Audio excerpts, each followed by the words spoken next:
Կենսաթոշակային պարտադիր կուտակային համակարգը Հայաստանում գործում է արդեն 2014 թվականի հունվար ամսից։ Կենսաթոշակային պարտադիր կուտակային համակարգը գործելու է 16-ից 40 տարեկան բոլոր աշխատող քաղաքացիների համար։ Կենսաթոշակային կուտակային համակարգին կամավորության սկզբունքով կարող են մասնակցել մինչև 1974 թվականը ծնվածները։ Իսկ թե ինչպես են քաղաքացիները մասնակցում այդ գործընթացին, փորձեցինք պարզել Հայաստանի կենտրոնական բանկի ֆինանսական համակարգի կայունության եւ զարգացման վարչության ներկայացուցչի հետ։ Ես կցանկանայի այսօր ձեզ պատմել հաշվի օպերատորների եւ իմ հաշիվ բաժնի միջոցով կենսաթոշակային ֆոնդի եւ ֆոնդի կառավարչի ընտրության վերաբերյալ։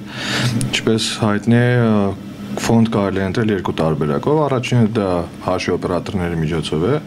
Հաշվի օպերատոր են հանդիսանում մի քանի առևտրային բանկ, որոնցից են ՎՏԲ Հայաստան բանկը, Արշին Ինվեստ բանկը, Արարատ բանկը, Հայ բիզնես բանկը եւ HSBC բանկը, ինչպես նաեւ Հայփոստը, այսինքն քաղաքացին կարող է այցելել այդ բանկերից կամ Հայփոստի բանսաճյուղի յուրաքանչյուրը եւ այնտեղ կատարել իր ֆոնդի ընտրության դիմումի լրացում։ Ինչ է դա ենթադրում։ Քաղաքացին հետ պետք է վերցնի անձնահատող փաստաթուղթ, ID card կամ անձնագիր, ինչպես նաև հանրային ծառայության համարիշի, այսինքն սոցքարտ պարունակող որևէ փաստաթուղթ, այսինքն սոցքարտ եթե այդպես ունի։ Այցելելով բանկ դա քաղաքացին դիմում է համապատասխան աշխատակցին, որը նրա համար դրաստում է դիմումը, տալիս է քաղաքացուն, քաղաքացին ծանոթանում է դիմումի բովանդակության եւ ճշտությունը, եւ որից հետո ստորագրում է դիմումը եւ դիմումը համարվում է ընդունված։ Քաղաքացուց դա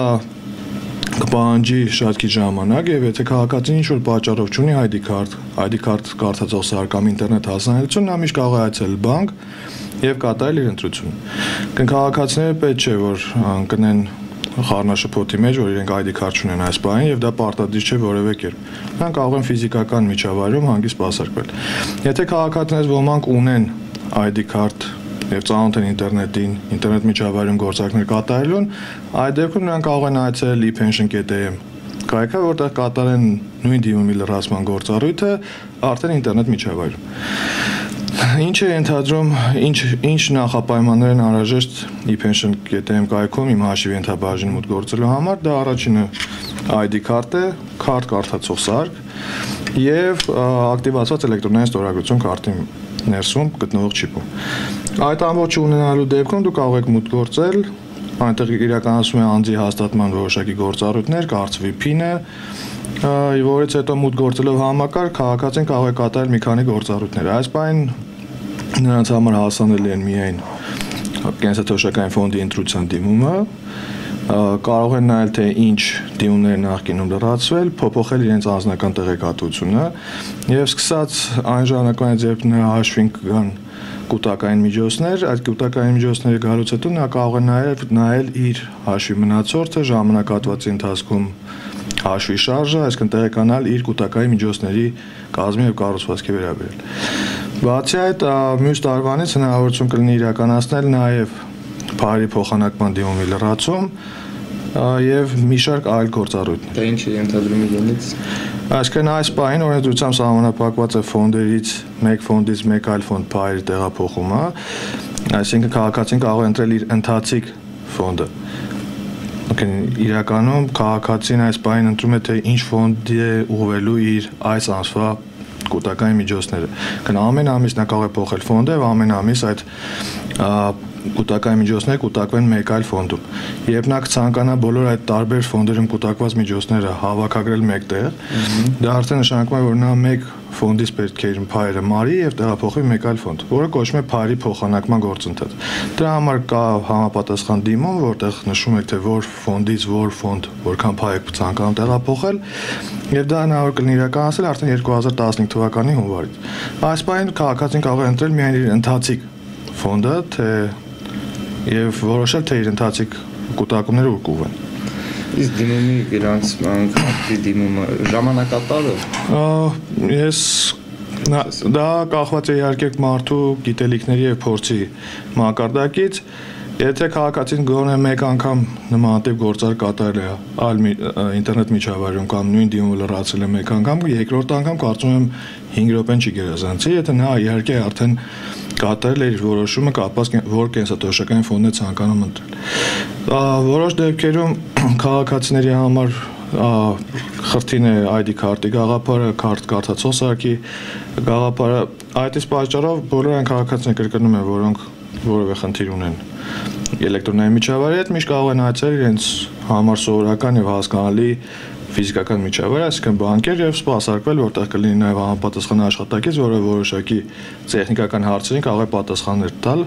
անհրաժեշտության դեպքում։ Կցանկանայի նաեւ նշել, որ եթե քաղաքացիները չեն կատարել ֆոնդի ընտրությունը եւ նրանց հաշվին արդեն մուտք են եղել նրանց կենսաթոշակային հաշվին, ապա այդ միջոցները կուղղվեն պատահականությամբ սկզբունքով ընտրված որևէ պահպանողական ֆոնդի։ Տվյալ պահին մեր ակտիվների կառավարիչները յուրաքանչյուրը, որոնք երկուսն են, առաջարկում են 3 տիպի օրենքով նախատեսված ֆոնդեր, դրանք են կայուն եկամտային, պահպանողական եւ հավասարակշռված։ Դրանք տարբերվում են, այդ ֆոնդերը տարբերվում են իրանցի մեկը մյուսից, նրանցում արկա կառուցվածքում արկա ակտիվների ռիսկայնությամբ եւ եկամտաբերությամբ։ Այսինքն քաղաքացին ելնելով իր պատկերացումից թե ինչ ռիսկայնությունն եւ եկամտաբերությունը ակնկալում կարող է ընտրել ֆոնդից մեկը կամ մյուսը։ Բայց եթե նա չկատարի ընտրություն, ապա նրա միջոցները կուղղվեն այս կամ այն կառավարչի պահպանողական ֆոնդին։ Կցանկանայի նաեւ նշել, որ քաղաքացիները ունեն բավարար ժամանակ կատարելու ֆոնդի ընտրության դիմումի լրացում, այսինքն քաղաքացիները միջինում առնվազն մինչև փետրվարի վերջը ժամանակ ունենան կատարելու ֆոնդություն, կոնկրետ ժամանակը պայմանավորված է թե տվյալ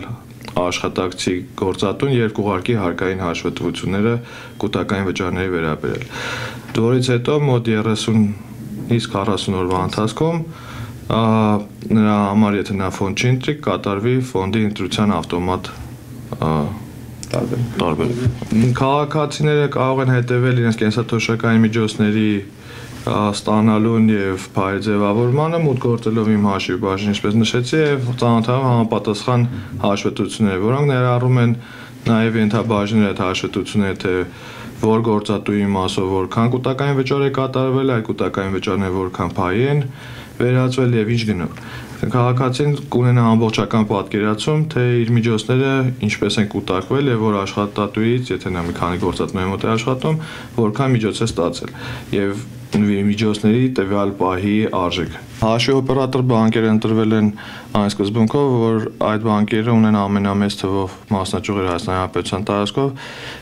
տարածքում եւ դրա շնորհիվ կարող են ապահովել ավելի մեծ թվով քաղաքացիների սպասարկման հնարավորություն։ Այսինքն քաղաքացիները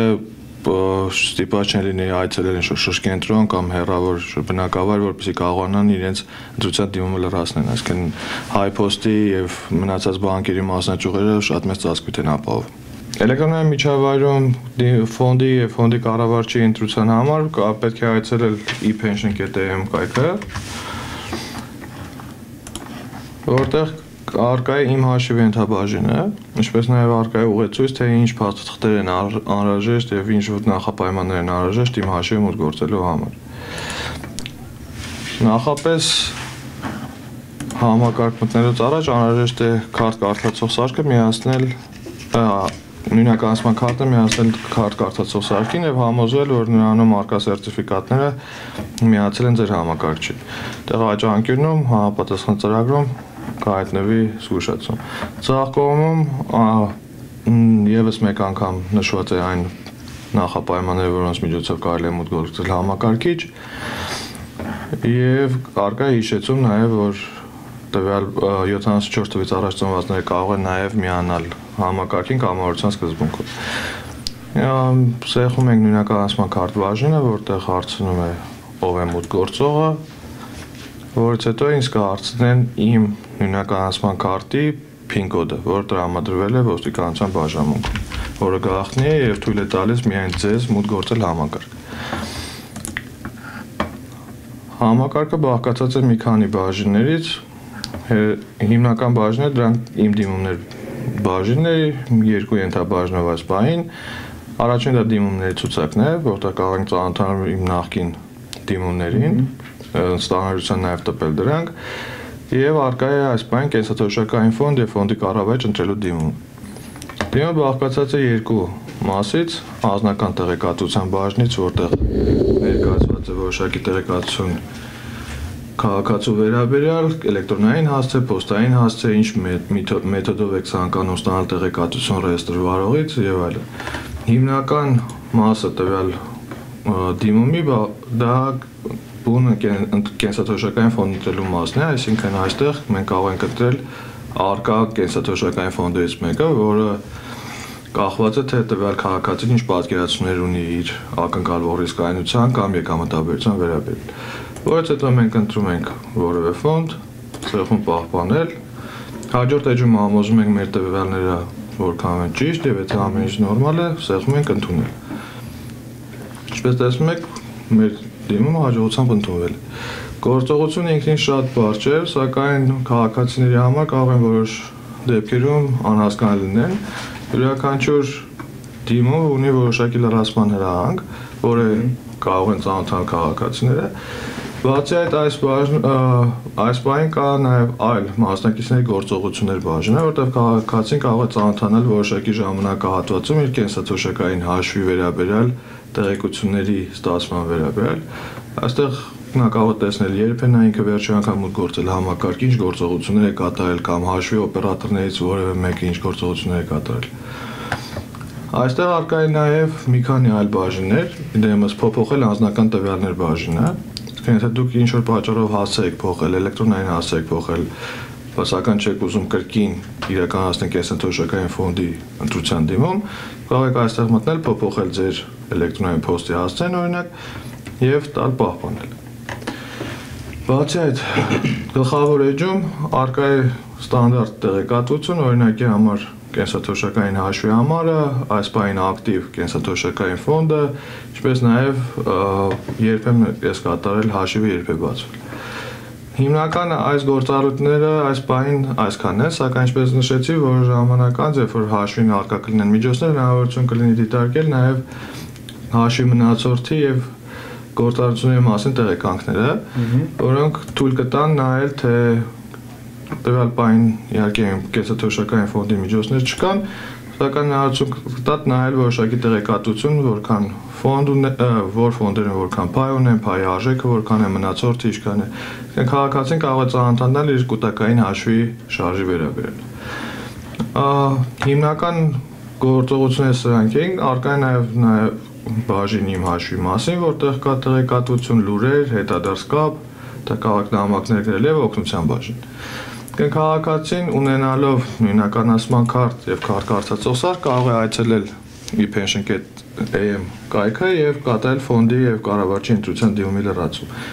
Սակայն ինչպես կրկին ցանկային նշել, եթե քաղաքացին որևէ պատճառ չունի ID քարտ չի ցանկանում, կարող է միշտ այցելել հաշվի օպերատորներ։ Շատ լավ, խորհրդատվություն կա։ Խորհրդատվություն, եթե հարցը գնում է տեխնիկական հնարավորության վերաբերյալ, մենք նախատեսում ենք ավելացնել վիդեո տարբերակով ուղեցույց, որը հնարավորություն կտա քայլերով այն ինչ որ ես ձեզ ցույց տվեցի, նույն կերպ ծանոթացնել քաղաքացիների գործողությունների հետ, ինչպես նաև ես մոռացա նշել, որ ամեն դաշտի կից արկա է որոշակի բացատրություն, հակիրճ, որը հնարավորություն տա այս քաղաքացուն հասկանալ, թե այդ դաշտում ինչ տեղեկատվություն է անհրաժեշտ լրացնել եւ ինչ ձևով։ Կենսաթոշակային կൂട്ടակային համակարգի վերաբերյալ քաղաքացիներին հուզող հարցերի պատասխանը կարելի է ստանալ 114 թեժ գծից։ Տիրայր Մուրադյան, Արման Գրիգորյան, Սլաքեմ։